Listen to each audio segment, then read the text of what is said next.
தாமோ அன்பரசன் கிட்ட இந்த இப்ப என்ன மாதிரி பேச சொன்னா என்ன சொல்லுவான், அவன் சரியான பொட்டை அப்படின்வான். பொட்டை, அவனுக்கு வந்து இதெல்லாம் தெரியாது, இந்த அளவுக்கு தரியெல்லாம் வராது, கோர்ட்டு உத்தரவு எல்லாம் மீறும் அளவுக்கு அந்த ஆண்மை எங்களுக்கு தான் இருக்குன்னு தாமோ அன்பரசன் கூறுவாப்பு. நம்ம வந்து நிர்மல்குமார பொட்டன்னு சொல்ல முடியாது, நம்ம கொஞ்சம் டீசென்டான ஆளு, அதனால நம்ம சொல்ல வேண்டாம். இந்த கோர்ட்டு சொல்லிடுச்சா 22 பதில் சொல்லு, என்னத்தை புடுங்க போற, இப்போ என்னத்தை புடுங்க போற, ஒழுங்கு மரியாதை அங்க போய் நிக்கணும், இல்லாட்டா செருப்படி அடிக்கும் கோர்ட்டு. எங்களை தற்கூரி என்று கூறினீர்கள், உங்களுடைய எதிர்காலமே கேள்விக்குறியாகிவிட்டது. இந்த வசனம் எல்லாம் எவ்வளோ எழுதி கொடுத்து மறுநாள் அதுக்கு இன்னொரு 2 நாள் ப்ராக்டிஸ் பண்ணி பேசுறது. இந்த ப்ராக்டிஸ் பண்ணி பேசுறதுக்கு 2 நாள் டைம் தேவை, அதுவரை எதுவும் பேச முடியாது. இதுதான் விஜய். தாவேகாக்கு கிடைத்த 35% வாக்குகளில் பெரும்பாலான முஸ்லீம் வாக்குகள் இல்லை. அதாவது முஸ்லீம் வாக்கு பெரும்பான்மை வந்து திமுக பக்கம் போயிடுச்சு. அதெல்லாம் இவர் சரி பண்றாராம். இவர் பெரிய ராஜதந்திரியா, வேலையாது. மாரிதாஸ் அப்புறம் எப்படி கைது பண்ணாங்கன்னு கேட்கலாம், அதுவும் கிட்டத்தட்ட அவதூறு தானே அப்படின்னு அடுத்த கேள்வி தான். அது ஏதாவது செக்ஷனை சேர்த்து போட்டு பாருங்க. ஆனா திமுகவுடைய பேட்டரி ஆஃப் லாயர்ஸ் சமாளிக்கிறதுன்றது கஷ்டம் அப்படின்றது வந்து விஜய்க்கும் தெரியும்ல. விஜய்க்கு தெரியுமா? தெரியாது. ஏன்னா இந்த கைதே விஜய்க்கு தெரிஞ்சிருக்க வாய்ப்பு இல்லை.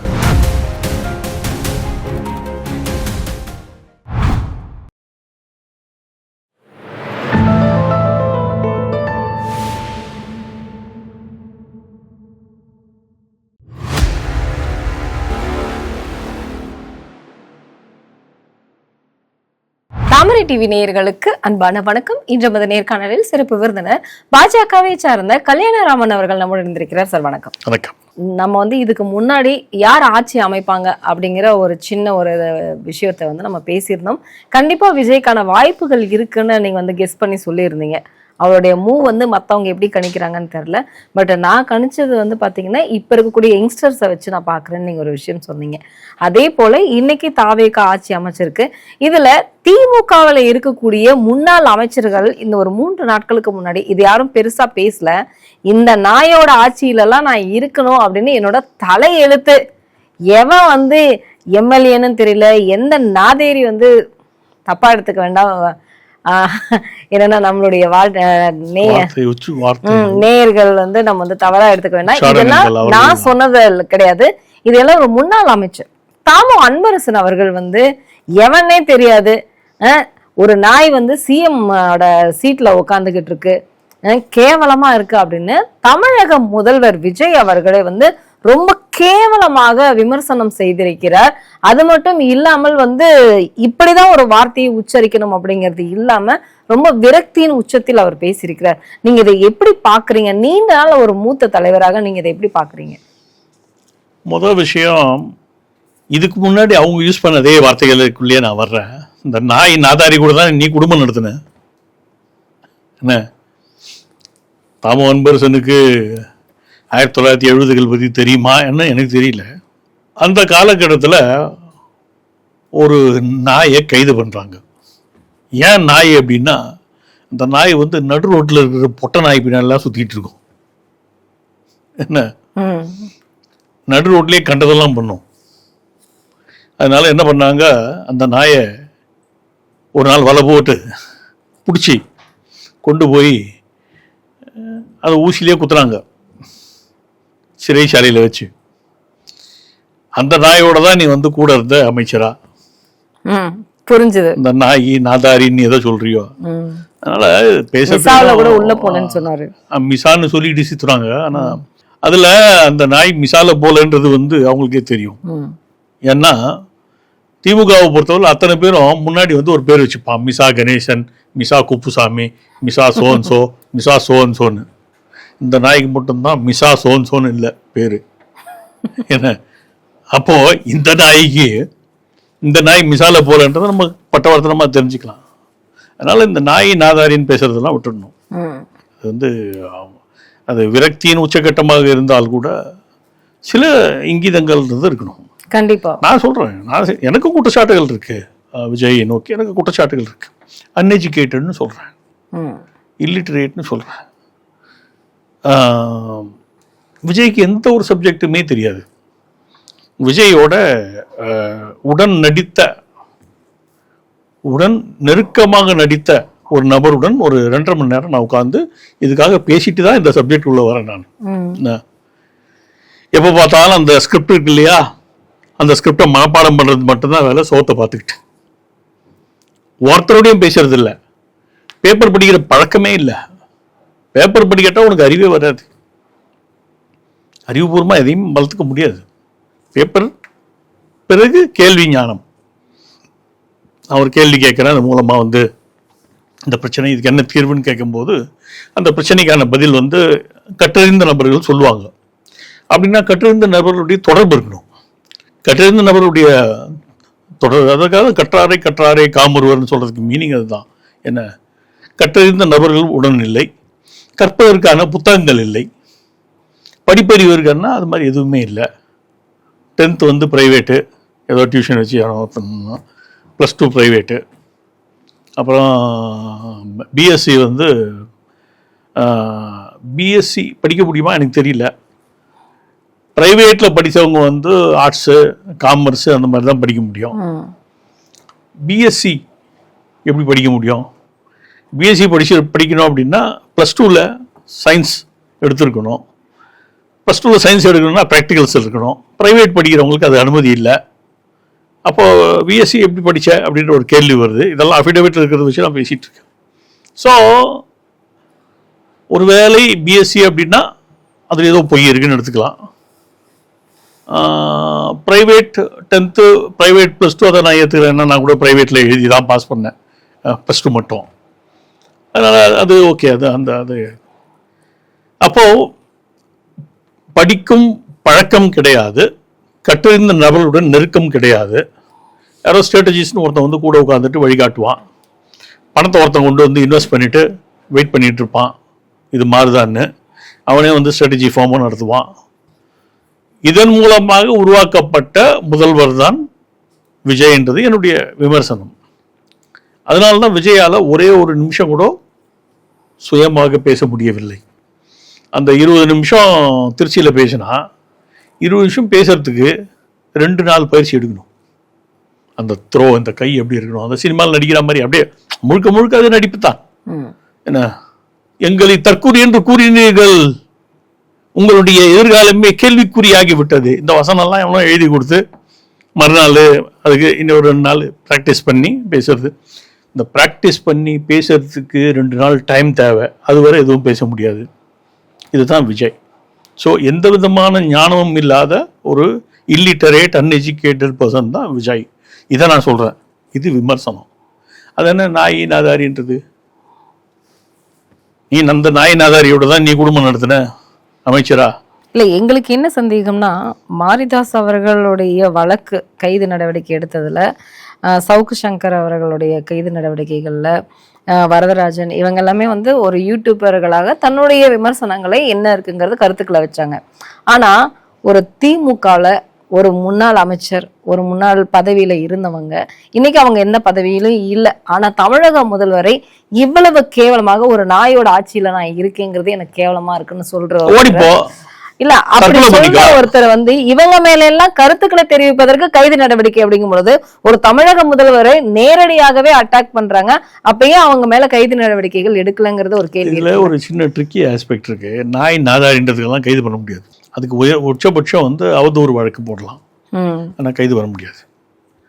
மாரிதாஸ் அப்புறம் எப்படி கைது பண்ணாங்கன்னு கேட்கலாம். அதுவும் கிட்டத்தட்ட அவதூறு தானே அப்படின்னு அடுத்த கேள்வி தான். அது ஏதாவது செக்ஷனை சேர்த்து போட்டு பாருங்க. ஆனா திமுகவுடைய பேட்டரி ஆஃப் லாயர்ஸ் சமாளிக்கிறதுன்றது கஷ்டம் அப்படின்றது வந்து விஜய்க்கும் தெரியும்ல. விஜய்க்கு தெரியுமா? தெரியாது. ஏன்னா இந்த கைதே விஜய்க்கு தெரிஞ்சிருக்க வாய்ப்பு இல்லை. ஸ்டாலினுக்கு அதற்கு முன்பு நடந்த பல கைதுகள் பற்றி ஒன்றும் தெரியாது. யாரோ அந்த போலீஸ்காரங்க ஏதோ தேவை முன்னிட்டு பண்றாங்க அப்படின்னு நினைச்சிருக்க வாய்ப்பு இருக்கு. ஒரு வேலை ரிப்போர்ட் போயிருந்தா.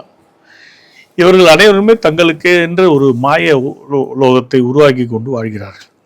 அவரை சுற்றி இருக்கிற 4 பேர் தான். இந்த பக்கம் பொண்டாட்டி, அந்த பக்கம் பையன், அந்த பக்கம் தினேஷ், அந்த மாதிரி ஒரு 4 பேர் வச்சுக்கிட்டு தான் அந்த காலத்தில் ஸ்டாலின் ஆட்சி நடத்தினார். அப்புறம் இப்போ இங்கே பார்த்தா வந்து ஜெகதீஷ், ஆதவ் அர்ஜுனா, ஜான் ஆரோக்கியசாமி, இப்படி அவங்க ஒரு 4-5 பேர் கொண்ட கும்பலை வச்சுக்கிட்டு தான் விஜய் வாழ்க்கையை நடத்துகிறோம். இவங்க எடுக்கும் எந்த விதமான முடிவுகளும் புத்திசாலித்தனமான இங்கே இருப்பதற்காக வாய்ப்பே இல்லை. ஒன்று இல்லாட்டா ஒரு மடையன் வந்து போயிட்டு திருப்பரங்குன்றத்தில் நாங்கள் வந்து இது ஏற்ற விட மாட்டோம்னு சொல்லுவானா?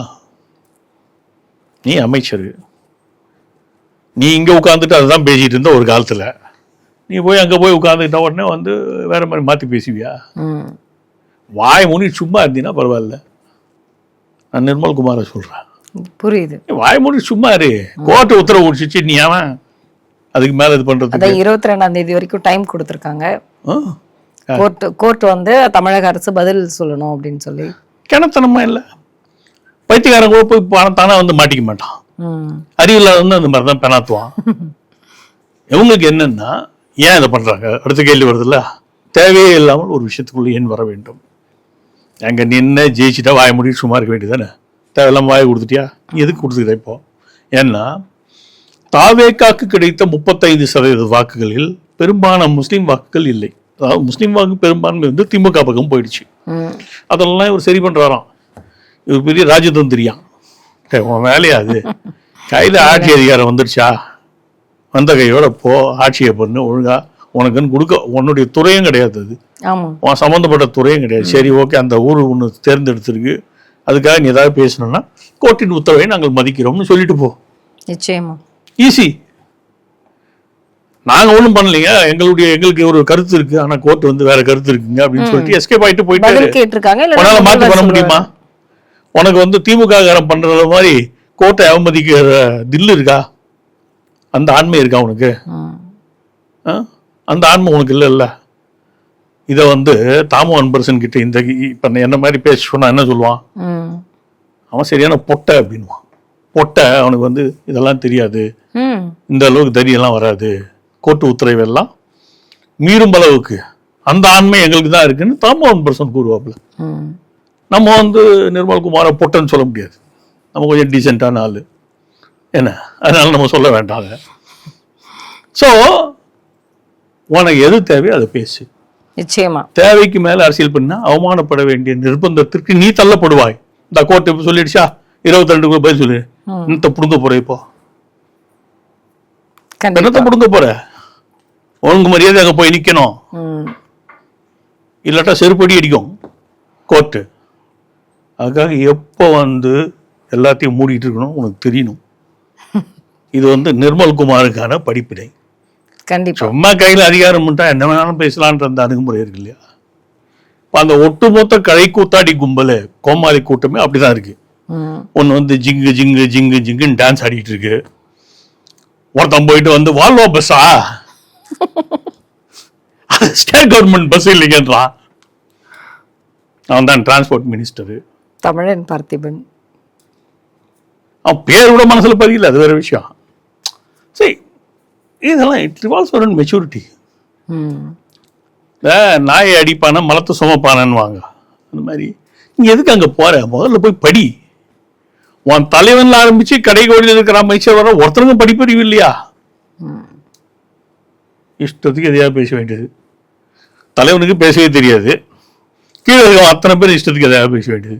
ஒன்று வந்து ஏதோ ஒன்று கோட்டுக்கிட்டெல்லாம் போட்டுக்கிட்டு ஜிங்கு ஜிங்கு ஜிங்குன்னு ஏதோ பேசி படிச்சு விட்டு இன்வெஸ்ட்மெண்ட் வேணும். சரி சார், நீங்க டென்ஷன் ஆக வேண்டாம். அடுத்தது உங்களை உற்சாகப்படுத்துற மாதிரி இன்னொரு கேள்வி நான் வச்சிருக்கேன். என்னன்னா, அடுத்தது படிப்படியாக ஒவ்வொரு செங்கல்லையுமே பாஜக கமலாலயத்திலிருந்து ஒருவர் உருவி கொண்டே இருக்கிறார்னு ஒரு செய்திகள் வந்து ஒரு பல நாட்களாக ஒரு வாரமாக வருது. அண்ணாமலை அவர்கள் பாஜகவிலிருந்து ராஜினாமா செய்து விட்டார் அப்படின்னு ஒரு செய்தி வெளியாயிருக்கு. இப்போ அதுக்கு முன்னாடி வந்து பாத்தீங்கன்னா முக்தார் அவர்களை கைது செய்யவில்லை அப்படிங்கிற ஒரு கேள்வி இருந்தது. இப்போ சடனா முக்தாரை வந்து கைது செய்து விட்டார்கள். அலிஷா அவர்களுடைய குழந்தையை அண்ணாமலையினுடைய முகத்தோடு ஒப்பிட்டு பேசியதற்காக முக்தாரையும் சூர்யா அவர்களையும் வந்து கைது செஞ்சிருக்காங்க. இப்போ இந்த சம்பவங்கள் அடுத்தடுத்து அலிஷா இப்போ எங்க இருக்காப்ல? இல்ல, அவங்க 10 நாளைக்கு முன்னாடி வந்து கமிஷனர் ஆபீஸ்ல அழுதுட்டு ஒரு கம்ப்ளைண்ட் கொடுத்தப்புறம் இந்த பிஜேபி தான் என்ன இருக்காங்களா? இல்ல, அததான் நான் உங்களை கேட்க வரேன். எனக்கு தெரியல, நீங்க சொல்லுங்க. இந்த செங்கல்லாம் உருவேன், இந்த வசனம் பேசுறதெல்லாம் பைத்தியார்த்தனம். இடிப்பேன், அந்த கட்டடத்துக்கு இல்லாம பண்ணுவேன் அப்படின்னா அது புச்சால்தனம். என்ன, இதை நீ எங்க பேசணும்னா உன்னுடைய எதிரிகள் என்று நீ ஒரு காலத்தில் கூறினாய். திமுக ஃபைல் 1, 2ன்னு அறிவாளத்துறை அத்தனை செங்கலையும் அடுத்தது நம்ம வருவோம். முதல்ல இது அறிவாளத்தின் அத்தனை செங்கலை முறுவேன் என்று கூறினாயே, அங்க நீ போகணும், அந்த வேலையெல்லாம் காட்டணும். இங்க இதெல்லாம் பேசலாம், வசனம் பேசுறதுக்கெல்லாம் நல்லா இருக்கும். ஆனா நடைமுறையில் சிக்கல் நிறைய இருக்கு. தீட்ட மரத்திலேயே பதம் பார்க்க முயற்சி பண்ணா இது வேலைக்கு ஆகுமா? அதெல்லாம் ஒன்றும் வேலைக்கு ஆகாது. ஒவ்வொரு செங்கலா போகுது அப்படின்றாங்க இல்லையா, அந்த செங்கலுங்க பேர்லாம் சொல்லுங்க. கருநாகராஜனா அவர் தான் முதல்ல போனார், முதல் செங்கல். அப்புறம் அடுத்த செங்கல் இல்ல, அவங்க என்ன சொல்றாங்கன்னா அண்ணாமலை ராஜினாமா செய்து விட்டார், அடுத்தது பாஜகவினுடைய நிலைமை என்ன அப்படிங்கறது. அண்ணாமலை யாரு? அவரு தமிழகத்தினுடைய முன்னாள் மாநில தலைவர் பாஜக. அண்ணாமலை யார்? இப்ப யாரு? இப்ப அவர் வி தி லீடர்ஸோட ஓனர். அவரு ஓனரா? கம்பெனி நடத்துறாரா? கம்பெனி இல்ல அப்படின்னு ஒரு அண்ணாமலை என்ற ஜோக்கர். ஏன் ஜோக்கர் அப்படின்னு நம்ம தெரிஞ்சுக்கணும். ஏன்னா ஜோக்கர்ன்றது வந்து நேற்று திங்கந்தம்மா பிஜேபி டெய்சி ரொம்ப சிறப்பாக சொல்லியிருந்தாங்க. ஆனால் அந்த அம்மா ஜோக்கர்னு சொல்லாமல் பைத்தியம்னு சொல்லிட்டாங்க. இல்ல, அவங்க ரியாக்ட் பண்ண ஒரு விஷயம் வந்து பார்த்த உடனே, ஏன்னா அவங்க ஒரு மருத்துவர் அப்படிங்கறதுனால அதை பார்த்துது அந்த கிறுக்கல்களை எல்லாம் பார்க்கும் பொழுது எனக்கு பயமா, எனக்கே வந்து ஒரு மாதிரி பிரஷர் அதிகமாயிடுச்சு. அண்ணாமலை வந்து ஒரு சைக்கோ அவரு. அது இல்லாம இன்னைக்கு வந்துட்டு இருக்கக்கூடிய எல்லா கமெண்ட்ஸுமே உண்மை. நான் வந்து ஒரு 5 வருஷத்துக்கு முன்னாடி சொன்னப்போ ஒரு சைக்கோன்னு யாருமே ஏத்துக்கல. அதாவது மனிதனாய் பிறந்த அனைவருக்குள்ளுமே ஏதோ ஒரு மென்டல் ரிட்டார்டேஷன் இருக்கும். அது அந்த த்ரெஷோல்டு இருக்கு இல்லையா, அது வந்து ஒரு ஒரு சர்டைன் பர்சன்டேஜை கிராஸ் பண்ணும்போது இது நிச்சயமாக பைத்தியம்னு முடிவு பண்ணிடலாம். என்ன எவன் ஒருத்தன் வந்து நான் 20,000 புக்கு படித்தவன் அப்படின்னு கதை சொல்கிறானோ, எவன் ஒருத்தன் நான் 2 லட்சம் கேஸை டீல் பண்ணேன்னு கதை சொல்கிறானோ, எவன் ஒருத்தன் நான் 600 ரேப் கேஸை டீல் பண்ணேன்னு கதை சொல்கிறானோ, எவன் ஒருத்தன் வந்து கேஷ் பேமெண்ட்டை தரக்கூடாதுன்னு நம்மளே சட்டம் கொண்டு வந்த பிறகு நான் கேஷ் கொடுத்து வாட்ச் வாங்கினேன்னு கதை விட்டானோ, அதுக்கு கேவலமாக அவனுடைய பார்ட்னரை வச்சே ஒரு ஒரு ரிசிப்ட் ஒன்று கொடுத்தானோ, எவன் ஒருத்தன் வந்து நான் 5 கோடி ரூபாய்க்கு லேண்ட் வாங்கிட்டு 20 லட்சம் வங்கி கடன் வாங்கி பால் பண்ணி வைக்க போகிறேன்னு சொன்னானோ, இந்த கேனத்தனத்தெல்லாம் ஒட்டுமொத்தமாக வச்சு பார்த்தா இது பைத்தியம்னு எப்பயோ முடிவு பண்ணிடலாம். என்ன அது ஆக்சுவலாக அது கிட்டத்தட்ட 40-50 கோடி மதிப்புள்ள சொத்து. மதிப்பீடு கணக்கில் காட்டக்கூடிய மதிப்பீடில் வந்து ஒரு 5 கோடி அந்த ரேஞ்சுன்னு வச்சுப்போமே. அப்போது வாயை திறந்தாவே போய் சொல்கிறதுன்றது கூட ஒரு பேத்தலாஜிக்கல் லையர்னு சொல்லுவாங்க. அது ஒரு மனோவியாதி. இந்த பர்டிகுலர் மனோவியாதிக்கு பேர், அதாவது அண்ணாமலைக்கு இருக்கிற மனோவியாதிக்கு பேர் சோஷியோபத்னு பேர். அப்படின்னு ஒரு வியாதி இருக்கு. அது ஒரு வியாதி. இதை நான் ஏற்கனவே சொல்லியிருக்கேன். இன்னைக்கு சொன்னா தான் அது எடுபடும். ஏன்னா இன்னைக்கு தான் எல்லாருக்கும் அது வந்து ரெலவெண்ட்டாக தெரிய வருது. 1.25 மணி நேரம் ஒரு பெண்ணை உட்கார வச்சுக்கிட்டு திட்டுறது, ஒன்றுக்கு போக வச்சிருவேன் அப்படின்னு கேவலமாக பேசுறது, நான் எத்தனை பேரை ஒன்றுக்கு போக வச்சிருக்கேன் பெருமையாக பேசுறது. இந்த ஐபிஎஸ்ஸாக ஆகிறாங்க இல்லையா, இல்லை பெரும்பாலான நாட்கள் மனோவியாதிக்கு ஆட்பட்டுடுறாங்க. பெரும்பாலான ஆட்கள் அங்கே என்ன பிரச்சனை வருதுன்னா, டெய்லி கிரிமினல்ஸோடய டீல் பண்ணுறாங்களா, இவங்களே கிரிமினலாக மாறிடுறாங்க. கொஞ்சம் மென்டல் பேலன்ஸ் இல்லாதவங்கெல்லாம் கிரிமினலாக மாறிடுறாங்க. ஸோ இந்த கிரிமினல் கம் லுனாட்டிக், இல்லை சோஷியோபத், இல்லை தமிழில் சொல்கிறதுனா பைத்தியம், இல்லை பிராந்தி, மனப்பிராந்தி கொண்ட நபர், இல்லாட்டா கிறுக்கு. இந்த நபர் வந்து வாய் கூசாம் போய் சொல்கிற தலை சிறந்த நபர். ஒரு முறை இது பைத்தியன்றதுக்கு நான் ஒரு ஆதாரத்தோடு சொல்கிறேன். ஒரு முறை இந்த பைத்தியம் என்னை கூப்பிடுது. பிரசிடென்ட் ரூமில் 5-6 பேர் உட்காந்துருக்காங்க. நானும் போகிறேன். அண்ணே உங்கள் ப்ரொஃபைல் வேணும்ண்ணே. எதுக்கு? இந்த மாதிரி நிஃப்டம்னு ஒரு இன்ஸ்டியூட்டில் வந்து ஒரு போர்டு மெம்பர், அதுக்கு உங்கள் பேர் பரிந்துரையாகி வந்திருக்குண்ணே. அப்போ அந்த காலகட்டத்தில் வந்து ஃபுட் ப்ராசஸிங் இண்டஸ்ட்ரிக்கு மினிஸ்டராக இருந்தவர் பிரஹ்லாத் சிங் பட்டேல்னு என்னுடைய அண்ணன் மாதிரி. அதனால் அவர் ரெக்கமெண்ட் பண்ணியிருக்கலாம். நான் அவரை கேட்டுக்கல, அவர்கிட்ட சொல்லலை. அது கூட ரெக்கமெண்ட் ஆகி வந்திருக்கு. அப்போ நான் இந்த பைத்தியத்துக்கிட்ட சொல்கிறேன், இந்த பாருப்பா, அதுக்கு நான் தகுதியான நபர் இல்லை. என்ன, அது ஃபுட் ப்ராசஸிங், ஷிப்பிங், லாஜிஸ்டிக்ஸ், அந்த மாதிரி துறைன்னா காமர்ஸ், அந்த துறைன்னா என்னுடைய துறை. அதனால் இதை வந்து இந்த சக்தி மசாலாவில் சாந்தின்னு ஒருத்தங்க இருக்காங்க, அவங்க தான் ஓனரு, சாந்தி துரைராஜ், அவங்களுக்கு கொடுத்துடலாம் அப்படின்றான். இப்போ இந்த சாந்தி துரைராஜை நான் ரெக்கமெண்ட் பண்ணுறதுக்கு பல காரணங்கள் இருக்குது. காரணம் ஒன்று, அவங்க ஃபுட் ப்ராசஸிங் இண்டஸ்ட்ரியில் இருக்கவங்க, சக்தி மசாலாவுடைய ஓனர், முதல் காரணம். ரெண்டாவது காரணம், நம்ம அமைப்புகளோட நெருங்கிய தொடர்பில் இருக்கவங்க. ஓகே. மூணாவது காரணம், எனக்கு அதுக்கு தகுதி இல்லைன்றது நான் ஆணித்தரமாக நம்புகிறேன்.